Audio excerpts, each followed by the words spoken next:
రాధాస్వామి సహాయ్ మహారాజ్, దాతాదయాల్జీ మహారాజ్. అటువంటి దాతాదయాల్ మహారాజు శిష్యుడైనటువంటి ఆనందరావు మహారాజు గురించి పోయిన వారం కొంచెం చర్చించుకున్నాం. కొంచెమే మహారాజు గురించి చెప్పుకోవాలంటే ఎన్ని వారాలైనా సరిపోవు. కొంచెం కొన్ని సంఘటనలు మనం జ్ఞాపకం చేసుకున్నాం. ఆయన జీవితంలో జరిగినాయి, మన పట్ల ఏ విధంగా ప్రవర్తించేవాడు అనేది.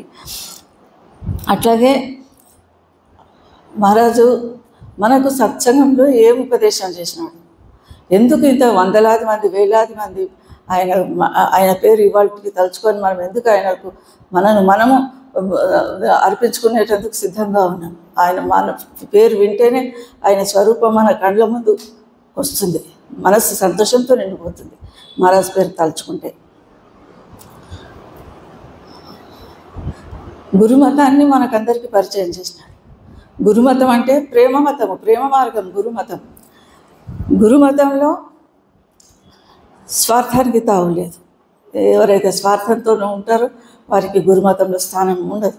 ఎందుకంటే ఒక్క అవగుణం మనసు లోపలికి వస్తే దానికి చుట్టూరా ఉండేటి అన్నీ అలవాటు.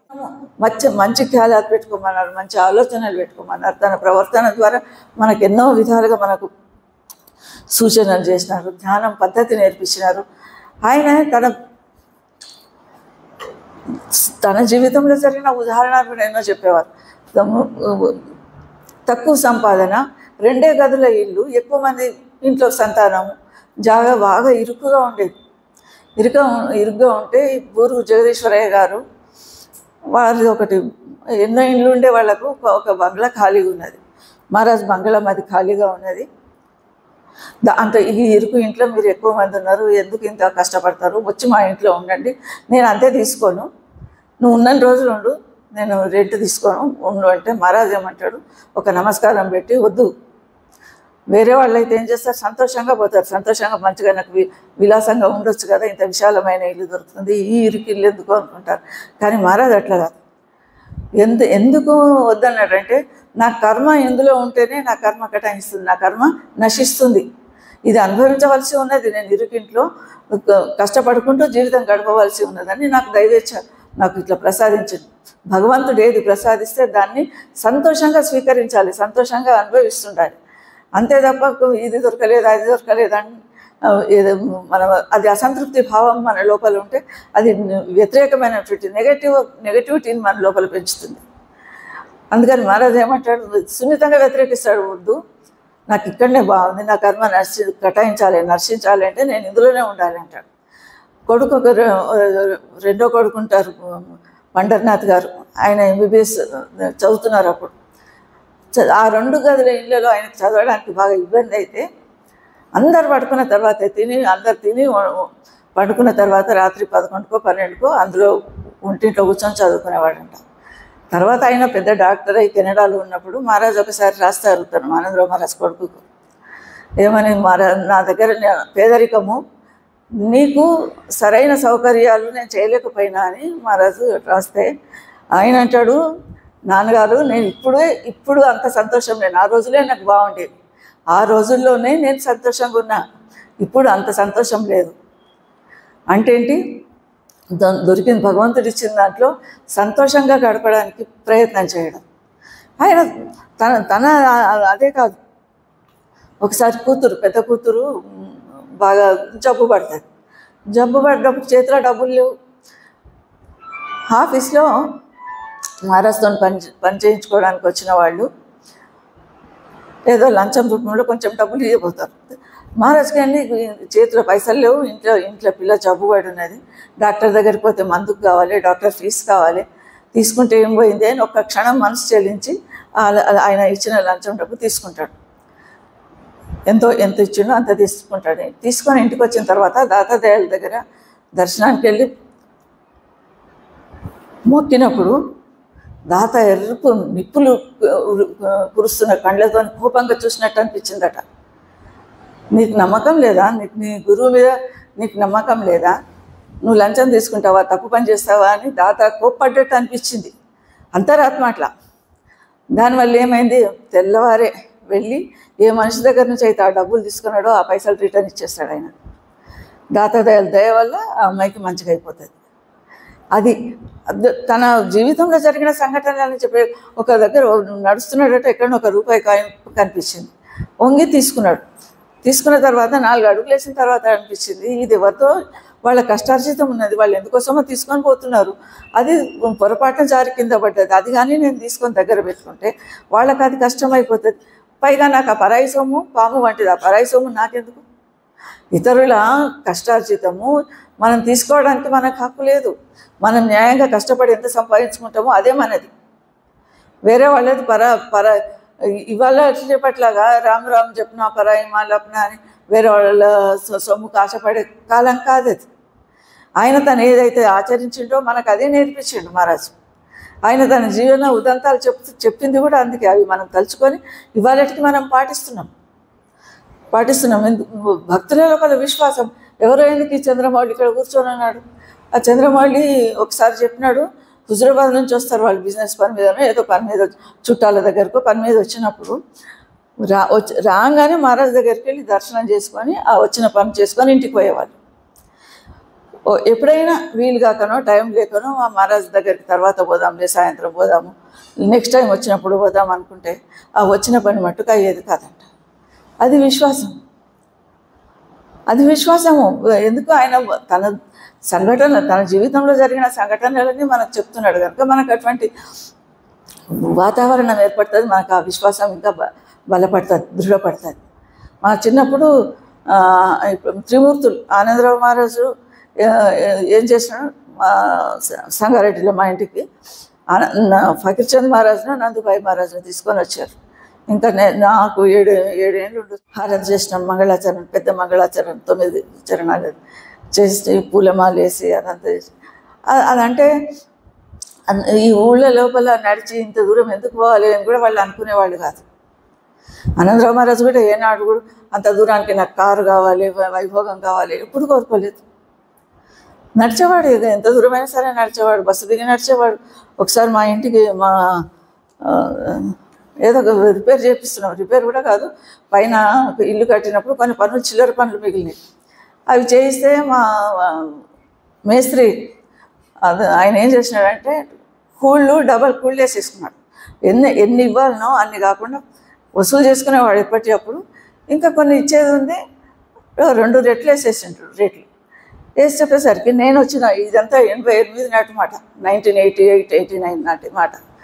అప్పుడు మహారాజుకి వచ్చి చెప్పుకున్నా, మహారాజు ఇట్లా మేస్త్రి మోసం చేస్తున్నాడు, వాడు లెక్కలు సరిగ్గా వేస్తలేడంటే, అట్లనే అమ్మ పర్వాలేదు, నా పెద్దల్లుడు సివిల్ ఇంజనీర్ ఉన్నాడు, ఆయనను తీసుకొని పోదాము, నువ్వేమేమి పని చేయించినావు వాటితో అవి చెప్పు, దాని ప్రకారం ఆయన లెక్కలు వేసి చెప్తాడు, ఎంత అవుతుందో అంత ఇచ్చేద్దామని.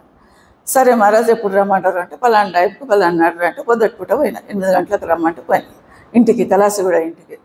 పోయినప్పుడు మహారాజు వచ్చిండ్రు. మహారాజు నేను ఆటో తీసుకున్నాము, వాళ్ళ పెద్ద కూతురు విట్టుబాయమ్మ ఇంటికి పోయినాం. పోయేసరికి ఆమె అప్పుడే, నాయన నీకోసం అప్పటి నుంచి ఎదురు చూసిండు, ఇప్పుడే పనికి పోయిండు, పలానా దగ్గరికి పోయిండు అని ఆమె చెప్పింది. సరే అని మళ్ళీ అదే ఆటోను ఆయన ఎక్కడ పనిచేస్తున్నాడో ఉస్మానియా యూనివర్సిటీ దిక్కు అటు పోయినాం మహారాజు నేను. సరే ఆయన మహారాజుని చూడగానే ఆయన వచ్చిండు, కూర్చున్నాడు. మా ఇంటికి తీసుకెళ్ళి అమ్మ ఏమేమి పనులు చేయించినావో చెప్పు అన్నాడు. చూపిస్తే ఆయన ఏం చేసిండు, ₹1 కూడా వాళ్ళకి మేస్త్రికి నష్టం రావద్దు. ఒక పేపర్ పెన్ను తీసుకున్నాడు, కొలతలు తీసుకున్నాడు, టేప్ తీసుకున్నాడు, అవన్నీ కొలుచుకున్నాడు, రాసుకున్నాడు. ఏ పని ఎంత చేయించారు, ఎంత అయింది, ఏం చేసాడని మొత్తం 4-5 పేజీల్లో రాసుకొని తర్వాత నేను లెక్క తర్వాత చెప్తామ్మా అని ఆయన పని అర్జెంట్ పని మొదట ఆయన వెళ్ళిపోయాడు. మహారాజు మన దగ్గరనే కొంచెంసేపు ఉన్న తర్వాత 12:30, 1 గంట ఆ టైం కల్లా ఇంకా బయలుదేరాం, పోదామమ్మా అన్నాడు. అంటే సరే అనిపది. ఆటో తీసుకొస్తా మహారాజు అంటే వద్దంటాడు. అప్పట్లో నాకు కారు లేదు, ఆటో తీసుకొస్తా అంటే ఒప్పుకోడు. నువ్వు అంత దూరం ఆడపిల్ల పోయి ఎట్లా తీసుకొస్తావు కారు, బస్ స్టాప్ దాకా పోయి వద్దు నడుద్దాం పదా అన్నాడు. బస్ స్టాప్ వరకు నడుచుకొని వచ్చి బస్సు ఎక్కినాం మేము, 156P ఎక్కి నాంపల్లి దిగినాం. నాంపల్లి నేను దిగేసిన, మహారాజు కూడా దిగి మహారాజు ఆటోలో వాళ్ళ ఇంటికి వచ్చేసిండు. నేను ఆఫీస్కి హాఫ్ డే సెలవు పెట్టి నేను ఆఫీస్కి పోయాను. తర్వాత 3-4 రోజులు అయిన తర్వాత వాళ్ళ అల్లుడు లెక్కలేసి ఇచ్చాడు దానికి. మన దగ్గర కొలతలు తీసుకున్నాడు కదా, ఏమేమి పనులు చేయించడం అనేది, ఎంత ఖర్చు అవుతుందో అంతకంటే ఇంకో ₹2, ₹5 ఎక్కువనే వేసిండట. వానికి ఇవ్వాల్సిన దానికంటే ఇంకా కొంచెం ఎక్కువనే వేసి ఇచ్చేసినమ్మా అని ఆయన చెప్పిండు. వాళ్ళ అల్లుడు శ్రీరాములు గారు చెప్పిండ్రు. మహారాజు అన్నాడు అయిన దానికంటే ఎక్కువనే వేసిందంటే పర్వాలేదు ఇది తీసుకుపోయి. వాడు వేసిన దానికంటే హాఫ్ రేట్ తగ్గిపించింది. ఉదాహరణకు వాడు ₹1,00,000 బిల్లు వేసింది అనుకో, 50,000 సెటిల్ చేసేసి, 50,000 కూడా కాదు ఇంకా తక్కువ, 17,000 35,000 ఇట్లా ఉంది ఫిగరు. అట్లా తగ్గించిపించేసిండు మహారాజు. అంటే ఒక ఒక కేవలం నేను ఒక్క మాట ఏదో నా బాధ చెప్పుకున్నంత మాత్రాన నా కోసం అంత దూరం వచ్చి క్యాల్కులేషన్ చేయించి లెక్కలు క్లియర్ చేయించవలసిన అవసరం లేదు తనకు. నిజానికి వేరే వాళ్ళు అయితే వస్తారా అట్లా? ఏ గురువు అయినా వస్తాడా? ఆయన వచ్చిండు. ఇంకొకటి మహారాజ్ ప్రభావం ఏంటంటే ఆ లెక్క, ఆ మేస్త్రి కూడా ఈ నేసిన లెక్కకు సాటిస్ఫై అయ్యింది. ఏం మాట్లాడలేదు, ఇంకొక ఎక్స్ట్రా ఒక మాట మాట్లాడలేదు. అయ్యానికి ఇంత అడ్వాన్స్ ఇచ్చేసిన నేను, నీ లెక్క ప్రకారం ఇంత అయింది, నేను ఇంజనీర్తో నేర్పించినాము చూసుకోండి. ఆ కాగితాలు చేతిలో పెట్టి మిగిలిన పైసలు ఇస్తే తీసుకొని నోరు మూసుకొని వెళ్ళిపోయాడు. ఒక్క మాట మాట్లాడలేదు. ఇది గురు ప్రభావం. గురువులు ఇట్లా ఉంటారు. గురువులు మనకు అన్నిటిగా మన కష్టాలకు సుఖాలకు ఎన్ని సలహాలు ఇచ్చేవాళ్ళు. నాకొక్కదానికే కాదు, చాలామందికి, ఎంతోమందికి. ఆమె ఎవరు మొన్నటి వరకు ఉన్నాడు గంగారాం, ఆయన భార్య హాస్పిటల్లో ఉన్నది. హాస్పిటల్లో ఉంటే ఆపరేషన్ అయింది ఆమెకు. బాధపడుతుంటే భర్త వచ్చి ఎట్లున్నదంటే, నాకేమైందయ్యా, మహారాజ్ పక్కకే కూర్చున్నాడు కదా స్టూల్ మీద అని చెప్తున్నది. ఆమె మహారాజ్ వచ్చినాడు అని ఆయన ఆశ్చర్యంగా పోయి ఆ దవాఖానంతా వెతుకొని వచ్చింటే ఇక్కడ మహారాజ్ లేడు. మహారాజ్ అంటాడు, వేరే గురువులు అయితే ఏమంటారు, నేనే వచ్చినా, నేనే కూర్చున్నా, నేనే నేను ఆపద నుంచి కాపాడినా, ఇట్లా మాట్లాడతారు కొంతమంది గురువులు. మహారాజ్ అట్లా కాదు, నేను రాలేదు. ఫకీర్చంద్ మహారాజ్ కూడా అన్ని సత్సంగాలలో చెప్పేది ఇదే, నిన్ను కష్టం నుంచి కాపాడింది నేను కాదు, నీ విశ్వాసమే ఆ రూపం ధరించి వచ్చింది, నీకు దగ్గర ధైర్యం ఇచ్చింది అని చెప్తారు. అట్లాంటి సంఘటనలు చాలా ఉన్నాయి. మహారాజు ఇటువంటి సంఘటనలు చాలా ఉన్నాయి తన జీవితంలో. ఒకసారి గురు పూర్ణిమకు కరీంనగర్కు పోయినాం. 1989లో గురు పూర్ణిమ ఉంది సత్సంగం కరీంనగర్లో. 4-5 సత్సంగాలు జరిగినాయి కరీంనగర్. అప్పుడు కూడా అంతే, రమ్మన్నాడు. సండే నాడు వస్తే గురు పూర్ణిమ పలాంత తేదీ నాడు ఉన్నది కరీంనగర్లో, ఇట్లా గౌరిశెట్టి వెంకటయ్య అని చెప్తే ఎవరైనా తీసుకొస్తారు ఆటో వాళ్ళు, నువ్వురా, నేను వెనక నుంచే నేను వస్తున్నాను. సరే మహారాజ్ అని వెళ్ళిన తర్వాత అది ఆ సంఘటన, ఆ ట్రిప్ మాత్రం నేను ఎప్పటికీ మర్చిపోను. వెళ్ళిన రోజు రాత్రి సత్సంగం అయింది, తెల్లారి పొద్దున సత్సంగం అయింది, సాయంత్రం సత్సంగం అయింది, 4th సత్సంగం కూడా. తర్వాత వాళ్ళ చిన్న అయిన వాళ్ళ ఇంట్లో సత్సంగం అయింది. అది అయిన తర్వాత మళ్ళీ వేములవాడకు తీసుకెళ్ళిండ్రు. వేములవాడ గుడి దర్శనం చేయించిండ్రు. నేను అనుకున్నా గుడి దర్శనం అయితే బాగుండు అనుకున్నా, కానీ నోరేసి అడగలేదు. మహారాజ్ ఏం చేసిండ్రు, ఆరేట్ శంకరయ్య అని వీడి చుట్టూలది బిజినెస్ ఉన్నది వాళ్ళది, వాళ్ళ ఇంట్లో సత్సంగం పెట్టిండ్రు వేములవాడలో. అది 5వ సత్సంగం. వాళ్ళ దగ్గర సత్సంగం చేసుకొని ఆయన సేట్ కనుక 12కి గుడి క్లోజ్ అయినా సరే ఆయన ఎంబడి వచ్చేసరికి పూజారులు వచ్చినారు, తాళాలు తీసుకున్నారు, దేవుని దర్శనం చేసుకున్నాం వచ్చినాం. మళ్ళీ వేములవాడలో ఇంకొకరు ఒక సంస్కృతం లెక్చరర్ ఉండే వీరగొండ ఆంజనేయ గౌడ్, వాళ్ళ ఇంట్లో హారతి సత్సంగం. తర్వాత అక్కడి నుంచి రిటర్న్ అయ్యి వచ్చినాం రాత్రి. ఎవరు అందరు ఎక్కడ వాళ్ళు అక్కడ వెళ్ళిపోయినారు. హుజురాబాద్లో వాళ్ళు హుజురాబాద్లో దిగిపోయినారు, కరీంనగర్ వాళ్ళు కరీంనగర్లో ఆగిపోయినారు. చివరికి రామ్ గౌడ్, నేను, మహారాజ్ ముగ్గురము వాళ్ళు కారు ఇచ్చి పంపించాను శంకరయ్య మహారాజ్ ఇంటి దాకా. మేము వచ్చేసరికి రాత్రి 10 అయింది. ఆ రోజు రాత్రి మహారాజ్ ఇంట్లోనే పండుకొని తెల్లవారి ఎవరిళ్ళకి వాళ్ళం పోయినాం.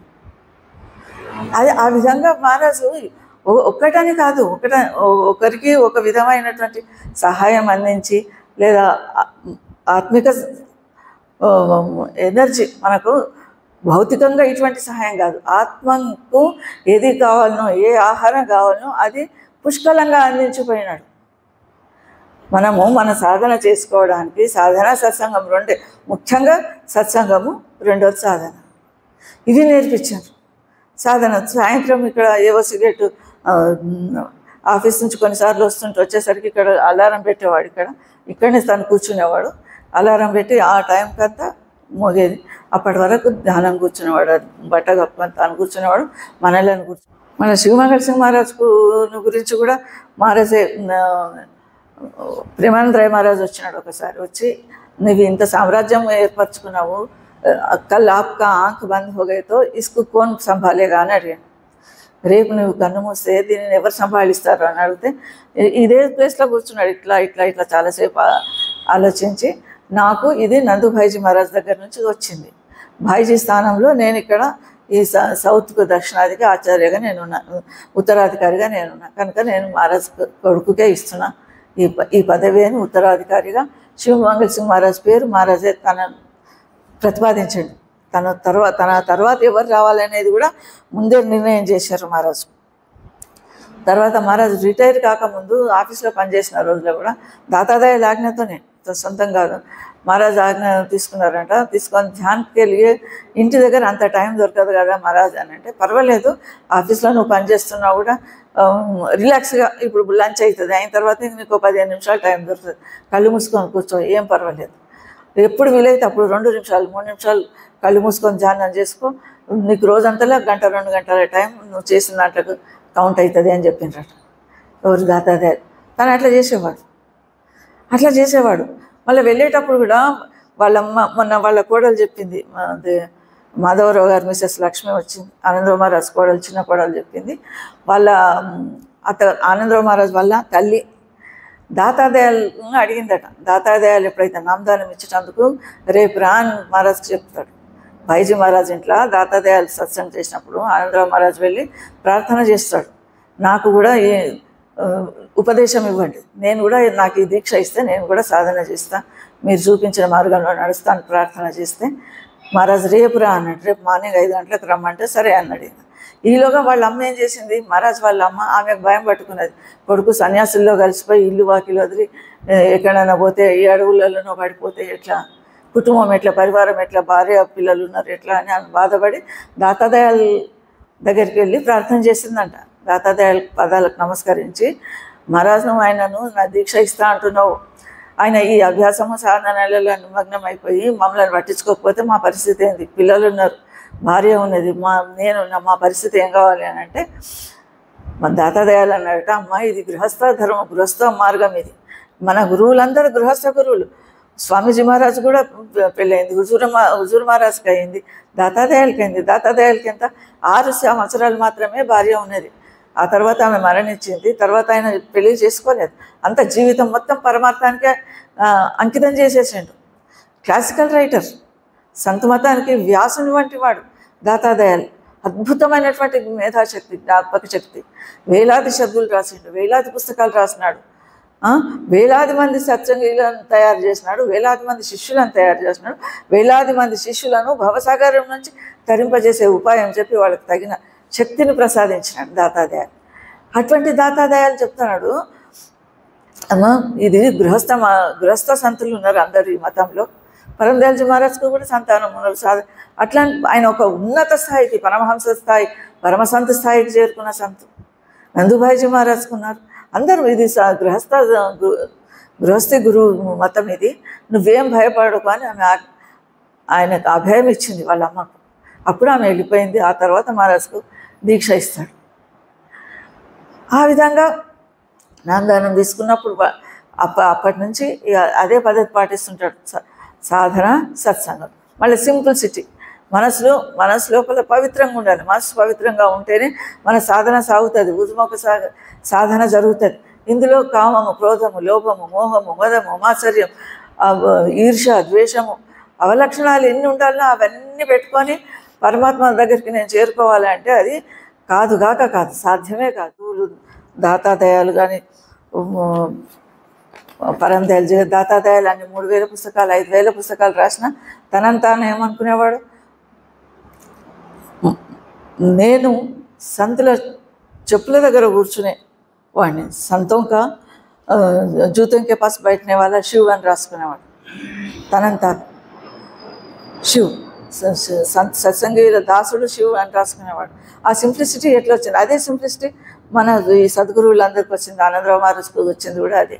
ఆయన అంత నిర్మలంగా, నిగర్విగా, నిష్పక్షపాతంగా, నిస్వార్థంగా ఉన్నాడు కాబట్టి మనకు కూడా అటువంటి లక్షణాలను మనకు అందించిపోయినాడు. ఒకటి, ప్రపంచంలో ఏ విధంగా మనం వ్యవహరించాలి, రెండోది పరమార్థం ఏ విధంగా సంపాదించుకోవాలి.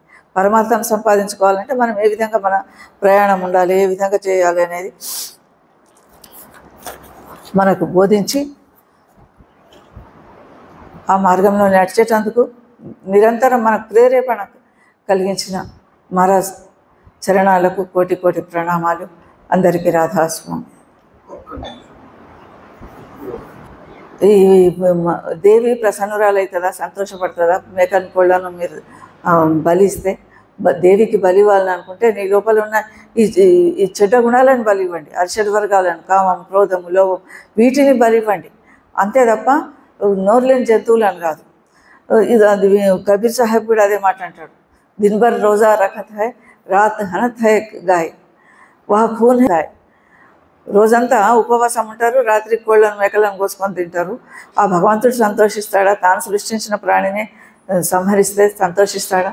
అదే మాట మహారాజు కూడా చెప్పేవాడు. దేవికి కోళ్ళు మేకలను ఎందుకు బలిస్తారు వీళ్ళంతా? ఎందుకంటే ఒక ప్రాణి, మనుషులను ఎవరైనా చంపితేనేమో ఉరిశిక్షలు ఇస్తారు, మనిషిని చంపితే మళ్ళీ ఇంకో ఆ మనిషికి ఉరిశిక్ష ఇస్తారు. మరి వీటికి ఈ జంతువులు కూడా ప్రాణులే కదా, వాటిని చంపిస్తే శిక్ష లేదా అని ఇది కూడా చెప్పేవాడు మహారాజు. ఈ ఆషాఢ మాసంలో జరిగే సత్సంగంలో అన్నీ ఒక్కొక్క సత్సంగం నుంచి మనం ఒక్కొక్క పాఠం ఒక్కొక్కరిని మనం నేర్చుకోవడానికి వీలుగా మహారాజు మనలను మోల్డ్ చేసి తయారు చేసి వెళ్ళిపోయినాడు. ఆయన సిద్ధాంతాలను మనము ఆచరణలో పెట్టేటందుకు ప్రయత్నం చేద్దాం. అందరికీ రాధాస్వామి. మంగళం గురు శబ్ద రూప అనామనాం ప్రకాశనం, మంగళం శబ్దార్థ శబ్ద धार शब्द निवासनम, गुप्त अपने आप में जब अलख अगम अनाम आप, जब प्रगट आनंद ज्ञान कार और सतधाम आप, साज संत समाज मंगल काज जीवोद्धार को आपने धारण किया है परम संत अवतार को, आप हैं आधार सबके आपके आधार सब, वार पार से रहित आप है और वारा पार सब, संग देकर सत का सत संगत में जीवा दीन को, सिंधु सद्गति से मिलाया जीव रूपी मीन को, शयन बयन का आसरा सत्संग द्वारा दान दे, शब्द योग सिखाए अनाद धाम पद निर्वाण दे, धन्य सद्गुरु राधा स्वामी पार भव से कीजिए, भक्ति मुक्ति योग युक्ति ज्ञान शक्ति दीजिए, मंगलम गुरु शब्द रूप अनाम नाम प्रकाशनम, मंगलम शब्दार्थ शब्द धार शब्द निवासनम. ఎవరు ధ్యానం చేస్తే వాళ్ళలాగా తయారవుతామని మహారాజ్ చెప్పడానికి కూడా ఆయన తన జీవితంలో జరిగిన ఒక ఉదాహరణనే చెప్తారు. సంగారెడ్డిలో ఉన్నప్పుడు పొద్దుటపూట 4:30కు లేచి కబీర్ సాహెబ్ చదువుకునేవాడంట. కబీర్ సాహెబ్ దోహాలను, ఆయన జీవిత చరిత్రను, ఆ కబీర్ సాహెబ్ బోధించిన బోధలను ఆయన చదువుకునేవాడు. ఆనందరావు మహారాజు చదువుకునేవాడు. ఎవరో వచ్చి తలుపు దగ్గర ఎవరో ఉన్నట్టు అనిపించేది. అవతలికి వెళ్ళి చూసేసరికి ఎవరు ఉండరు. కొంచెం దూరం ఇంకా కొంచెం నిలబడి వస్తే ఆ దూరం నుంచి ఎవరో పోతున్నట్టు, టోపీ పెట్టుకొని ఎవరో ఒక ఆయన పోతున్నట్టు కనిపించేదంట. ఎవరో ఏమో తెలియదు, కానీ రోజు అట్లా జరిగేది. రాను రాను చివరికి ఆ ఫేస్ను గుర్తుపట్టడం మొదలుపెట్టినాడు. ఫేస్ గుర్తుకొస్తున్నది, తలుపుకి వస్తున్నది, కానీ ఆయన ఎవరో తెలియదు. తర్వాత కొన్నాళ్లకు నిజామాబాద్ పోతారు. బాయిజీ మహారాజ్ ఇంటికి పోయినప్పుడు బాయిజీ మహారాజ్ ఇంట్లో కబీర్ సాహెబ్ ఫోటో కనిపిస్తుంది. అరే ఈ ఫోటోలు ఉన్నాయన రోజు మా ఇంటి ముందరికి వస్తాడు, నేను వస్తున్న పుస్తకం చదువుతుంటే మహారాజ్ తాను కూడా ఒక కబీర్లాగా తయారైపోయాడు. కబీర్ దోహాలను తను ఆకలింపు చేసుకొని వాటిని పాటించేటందుకు ప్రయత్నం చేస్తున్నాడు. ఆ ఫోటో కనిపించింది. భాయిజీని అడుగుతాడు, ఈ ఫోటో కిస్కా హై మహారాజ్? ఏ తో కబీర్ సాహెబ్ కా హై. ఆహా, కబీర్ సాహెబ్ది చదువుతున్నందుకు కబీర్ సాహెబ్ దర్శనం నాకు దొరికింది. అట్లాగే ఎవరిదన్నా ఏదన్నా చదువుతున్నాం పుస్తకం కానీ, ఏదైనా వింటున్నాం సత్సంగం కానీ వింటుంటే వాళ్ళు మనల్ని ఆవహించిన అనుభూతి కలుగుతుంది. అందుకని చదువుతుండాలి, సత్పురుషుల చరిత్రలు చదువుతుండాలి. వాళ్ళు ఉపదేశించిన జ్ఞానాన్ని మనం నిరంతరం తలుచుకుంటూ ఉంటే వారిలాగా తయారైపోతాం. चरण शरण की वंदना नित कोई और न काम, गुरु बसोचित आए मेरे बख्श दो निज नाम, तेरी शरणागत हुआ फिर किसकी राखूं आस, आस तो तेरी दया की जग से रहूं उदास, रूप ध्याऊं नाम गाऊं शब्द राता मन, आठो याम तेरा ही सुमिरन भाग्य मेरा धन। शीश पर निज कर कमल धर पतित पापी तर गया गुरु शरण तेरी आए। मुक्ति की नई चाह मन में भक्ति प्यारी लाग। राधा स्वामी की दया से भाग्य पूर्ण जाग। राधा स्वामी की दया से भाग्य पूर्ण जाग। चरण शरण की वंदना नित कोई और न काम। गुरु बसोचित आए मेरे बख्श दो निज नाम। राधा स्वामी दयाल की दया, राधा स्वामी सहाय।